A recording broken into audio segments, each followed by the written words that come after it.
أشهد أن لا إله إلا الله.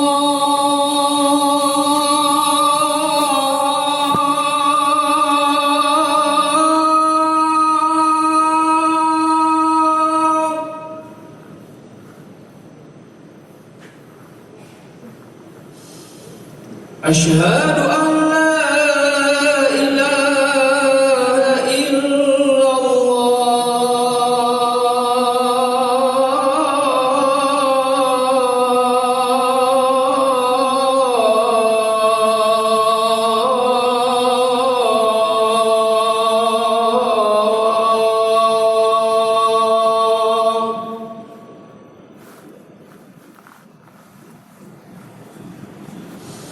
أشهد أن محمدًا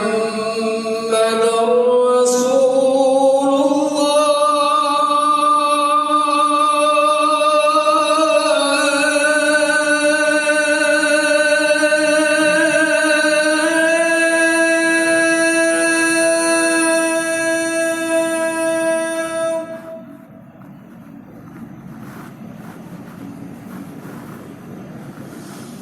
أشهد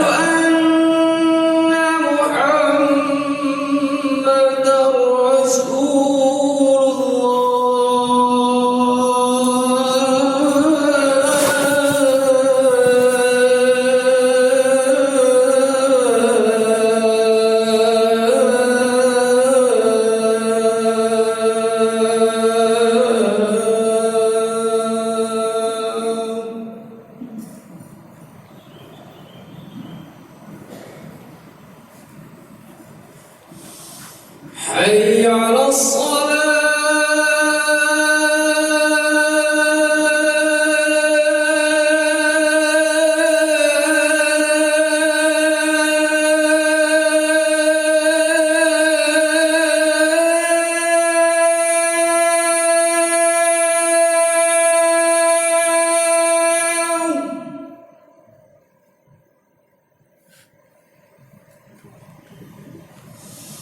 حي على الصلاة.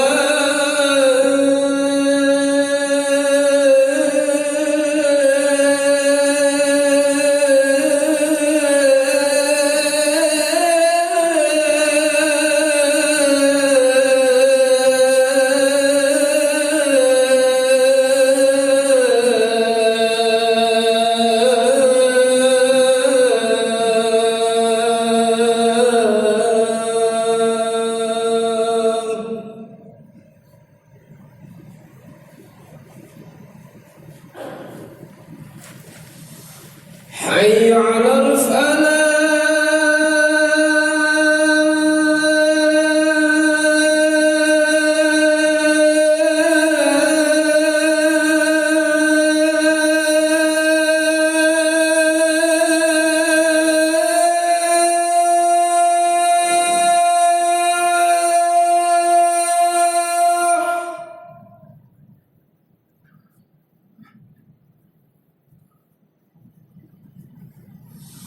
حي على الفلاح.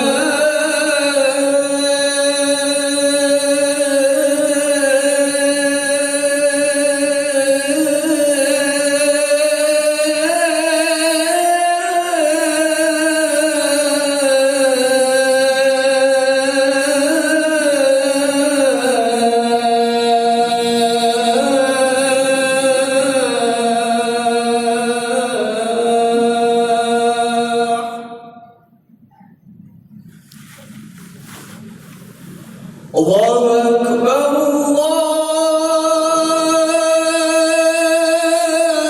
الله أكبر. لا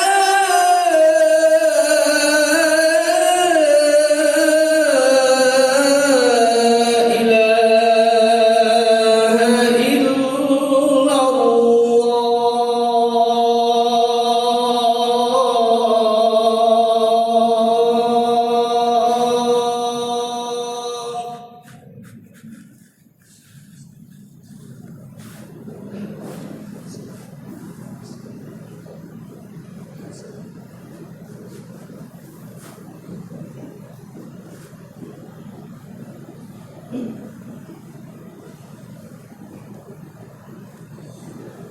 Alhamdulillah Alhamdulillahillazi nahmaduhu wa nasta'inuhu wa nastaghfiruh wa na'udzu billahi min shururi anfusina wa min sayyiati a'malina may yahdihillahu fala mudilla lahu wa may yudlilhu falan tajida lahu waliyyan mursyida asyhadu an la ilaha illallah wa asyhadu anna muhammadan abduhu wa rasuluhu la nabiyya ba'dahu Allahumma salli wa sallim wa barik ala habibina maulana Muhammadin wa ala alihi wa ashabihi wa dhurriyyatihi ajma'in. Ya ayyuhan nas ittaqu rabbakum allazi khalaqakum min nafsin wahidah wa khalaqa minha zawjaha wa bassa minhuma rijalan katsiran wa nisaa. Wattaqullaha allazi tasaaluna bihi wal arham innallaha kana 'alaykum raqiba. Ya ayyuhallazina amanu ittaqullaha haqqa tuqatih wa la tamutunna illa wa antum muslimun. Usini wa iyyakum ayyuhal hadiruna bi taqwallahi wa ta'atihi bi ayyafalul khairat wa yastanibu anis sayyiati mastata'tum la'allakum tuflihun. Wa ba'du, hadirin jamaah sidang salat Jumat rahimani wa rahimakumullah jami'an. Allah Subhanahu wa ta'ala berfirman, wa idh ibtala Ibrahim rabbuhu bikalimatin fa atammahunna qala inni ja'iluka lin-nasi imama qala wa min dzurriyyati qala la yanalu ahdiz zalimin. Dan ingatlah ketika Allah Subhanahu wa ta'ala jalla wa ala menguji Nabiullah Ibrahim alaihi salatu wassalam dengan beberapa kalimat. Nabi kita Muhammad sallallahu alaihi wasallam, para sahabat menjelaskan al-kalimat, yakni al-awamir wa nawahi, bahwa Nabi Ibrahim diuji dengan beberapa perintah dan diuji dengan beberapa larangan. Dan semua perintah dan larangan itu diselesaikan dengan sempurna oleh Nabiullah Ibrahim alaihissalatu wassalam. Kemudian setelah Nabi Ibrahim menyelesaikan sekian banyak ujian, baik itu mengerjakan semua perintahnya dan meninggalkan semua larangannya Allah, maka Allah Subhanahu wa ta'ala mengatakan kepada Ibrahim, inni ja'iluka lin-nasi imama.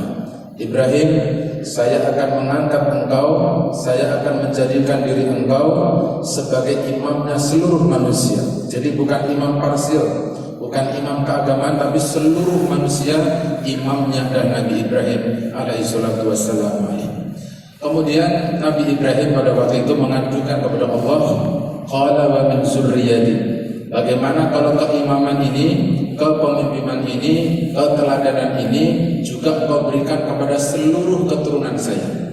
Allah Subhanahu wa ta'ala menyatakan kepada Ibrahim, la yanalu ahdi az-zalimin. Ibrahim tidak akan bisa menjadi imam walaupun itu keturunanmu, kalau dia tidak mendapatkan petunjukku, kalau orang itu mengerjakan kezaliman, tidak mentaati perintah dan tidak bisa menjauhi laranganku.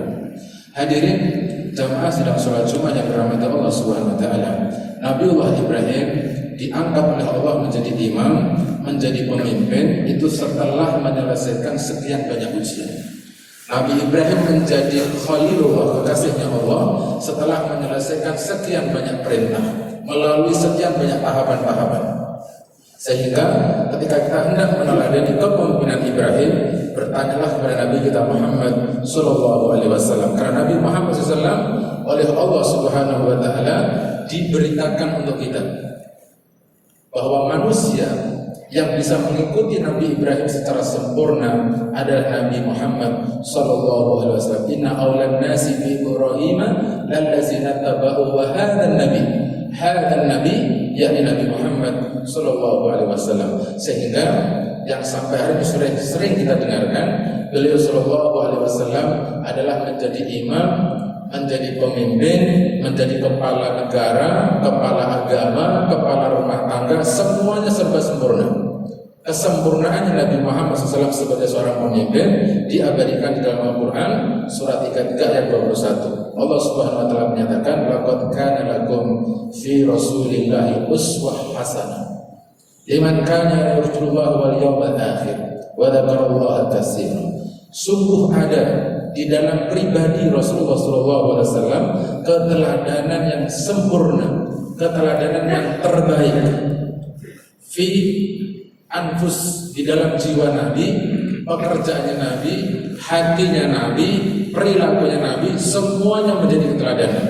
Ayat ini disampaikan oleh Allah Subhanahu wa taala di dalam surat Al-Ahzab yang maknanya adalah betapa banyaknya musuh-musuh Nabi Muhammad SAW yang mereka berserikat membuat satu partai, membuat koalisi secara internasional untuk mengalahkan satu partai yang dimiliki oleh Allah Subhanahu wa taala, yaitu Hizbullah wa Rasulih, yakni partai, kelompok, jamaah, umat yang pimpinannya adalah Nabi Muhammad dan para sahabat-sahabatnya.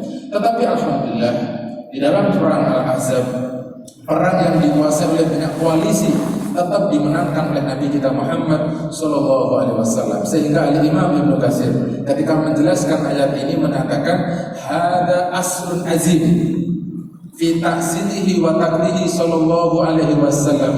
Ayat ini menjadi pokok paling luar biasa, dasar yang paling kuat untuk meneladani Nabi Muhammad Sallallahu Alaihi Wasallam. Apa yang harus diteladani? Fi sabrihi wa musabirabihi wa murabitatihi wa tidarihi ala farji minallah. Apa yang harus diteladani oleh kita dari kisah Ahzab? Bagaimana sabarnya Nabi Muhammad Sallallahu Alaihi Wasallam.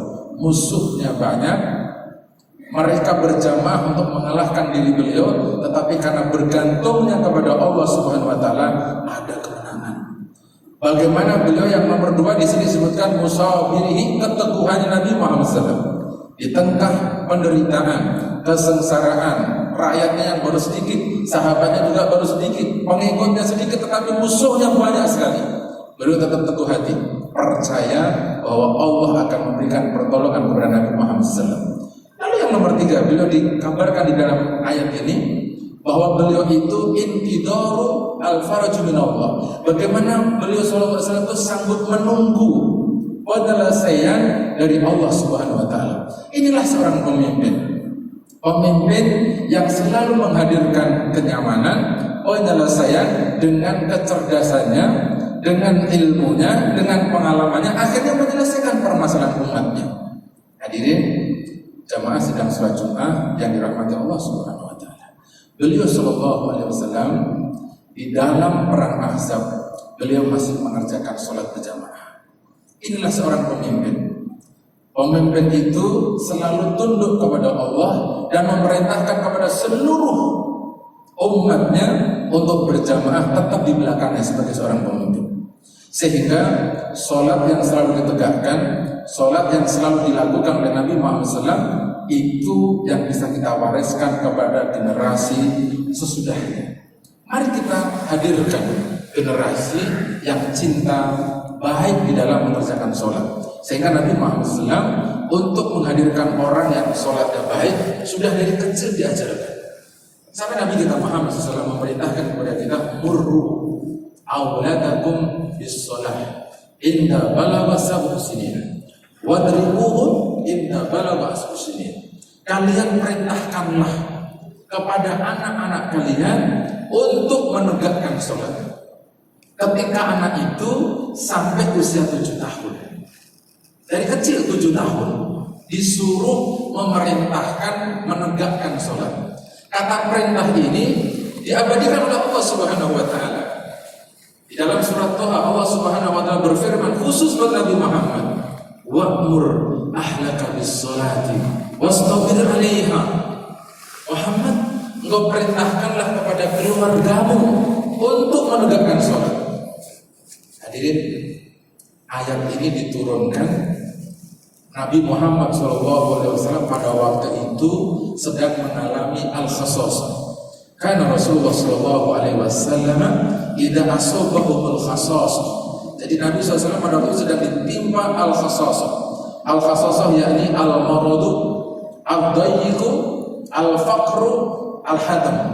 Jadi al-khasasah yakni penyakit, kesulitan, susah, pusing dan seterusnya. Yang diperintahkan oleh Allah kepada Nabi adalah tetap tegakkan saja sholatnya.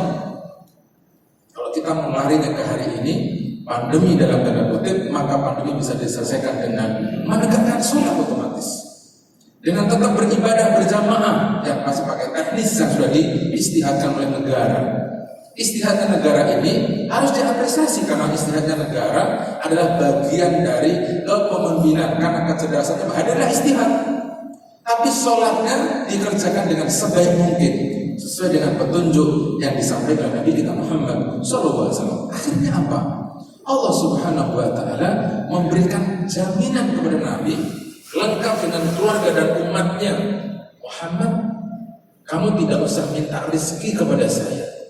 Kalau kamu sholatnya rapi, anak istrimu sholatnya rapi, rezeki itu akan saya antarkan ke rumahmu. Masalahmu aku yang akan menyelesaikan, tidak usah kamu yang menyelesaikan. Kamu cukup beribadah kepada saya yang akan menyelesaikan problem dan permasalahanmu. Kalau pemimpinnya hadir seperti ini, pada saat ada kesulitan dia pemimpin hadir, mengayomi, mengimami, tidak panik, tidak meninggalkan, apalagi tidak pernah memberikan pencerahan-pencerahan, maka yang hal yang seperti itu tidak bisa diwariskan. Hadirin jemaah sedang sholat Jumat yang dirahmati Allah Subhanahu Wa Taala. Kata 7 tahun disuruh menegakkan sholat agar hadir generasi yang nantinya akan menjadi pemimpin sudah cinta sholat, pemimpin yang sholatnya sudah benar, pemimpin yang kemudian tunduk takutnya, sujudnya hanya kepada Allah Subhanahu Wa Taala. Jadi dia tidak pernah menundukkan kepalanya kecuali hanya di hadapan Allah Subhanahu Wa Taala Jalla wa Ala. Sehingga Nabi Muhammad SAW memberikan petunjuknya ketika anak sudah 7 tahun disuruh menegakkan sholat, lalu sampai usia 10 tahun dia belum bisa menegakkan sholat, boleh dipukul. Itu artinya adalah pengawasan yang luar biasa, pengawasan intensif, pendampingan yang serius. Mungkin kita lupa pada saat anak kita usianya 7 tahun, kita belum sempat mendampingi karena kesibukan kita. Mungkin kita lalai pada saat anak 7 tahun kita sedang semangat-semangatnya mencari dunia. Sehingga ketika nanti ini generasi hadir sebagai seorang pemimpin, sholatnya belum rapi, gelar doktornya sudah dia capai, profesinya sudah dia capai, tetapi basic sholatnya belum rapi. Akhirnya jadi pemimpin. Maka sifat-sifat yang diajarkan oleh Nabi, sidik, amanah, tabligh, fatonah, dia tidak akan terwujud. Sehingga tidak pernah muncul seorang pemimpin yang bisa mewarisi kepemimpinannya Nabi Ibrahim, Nabi Muhammad sallallahu alaihi wasallam. Akhiru qouli hadza, astaghfirullah li wa lakum wa lisa'iril muslimin wal muslimat, fastaghfiruhu innallaha kana ghaffara.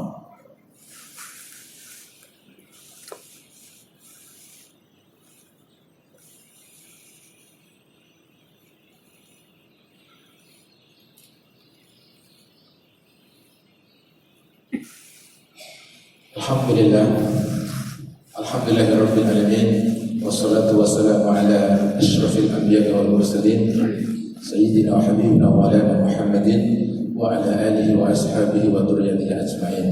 Usini wa iyyakum ayyuhal hadirun bi taqwallahi wa ta'atihi bi ayyafalul khairat wa yastanibu anis sayyi'at mastata'tum la'alakum turhamun wa ba'du.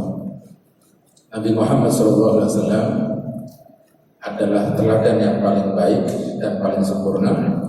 Dalam catatan sejarahnya, beliau menjadi pemimpin agama, pemimpin negara, pemimpin umat, sekaligus rumah tangga, memberikan berbagai macam solusi penyelesaian dengan kecerdasannya. Fatonah itu adalah kecerdasan. Sehingga banyak sekali riwayat bagaimana kecerdasannya Nabi Muhammad itu bisa mengakomodir semua orang yang bertanya kepada Nabi, lalu permasalahannya selesai. Itulah seorang pemimpin. Pemimpin itu bisa menyelesaikan problem masyarakatnya. Pemimpin itu bisa menyelesaikan permasalahan yang dihadapi oleh negara. Suatu hari orang datang kepada Nabi dan bertanya, Nabi, tolong ajarkan kepada saya Al-Quran. Nabi mengatakan, bacalah surat yang dimulai dengan Hamim. Lalu sahabat ini mengatakan, kabura sinni washtadda qalbi wa ghalala lisani. Nabi, usia saya sudah tua, hati saya sudah sering terkaget-kaget, hafalannya sudah sulit. Yang nomor 3, lisan saya juga sudah berat. Kalau hamim tidak bisa, kalau begitu Anda baca Al-Quran yang dimulai dengan hamim ro, yang lebih pendek. Pertanyaannya 3 kali, jawabannya sahabat ini sama. Sudah tua, sudah sulit, dan tidak bisa membaca surat yang terpanjang-panjang begitu. Akhirnya Nabi Muhammad SAW sebagai seorang pemimpin spiritual pada waktu itu, sebagai imam di dalam membaca Al-Quran, beliau memberikan jawaban kepada sahabat yang sudah banyak uzurnya ini dengan mengatakan, kalau begitu kamu bacalah surat Idza Zulzilatil Ardu Zilzalaha sampai paripurna, sampai terakhir.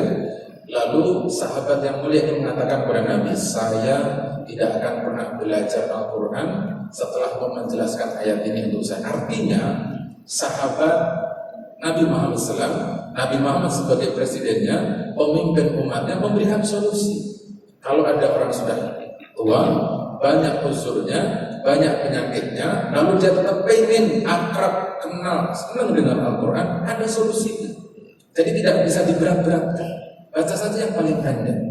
Lalu Nabi memberikan ijazah, aflahatul ruwaijil, beruntunglah orang kecil ini, sudah kecil, lalu sudah tua, tapi masih mau belajar Al-Quran.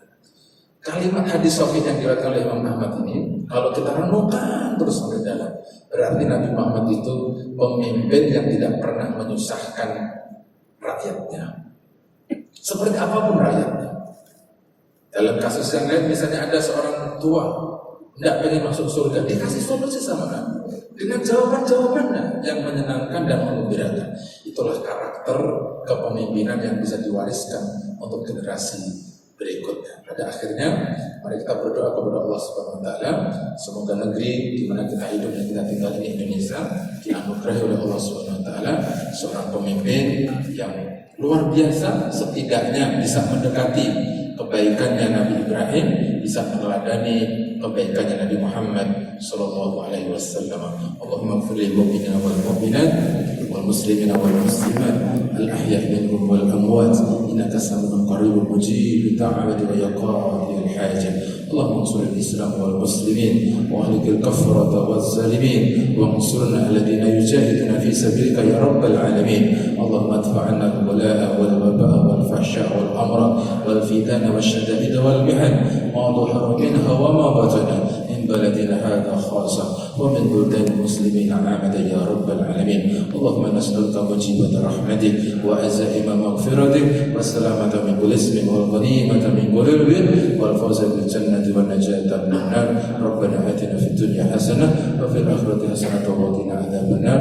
Walhamdulillahi rabbil alamin. Wa aqimus Allahu Akbar.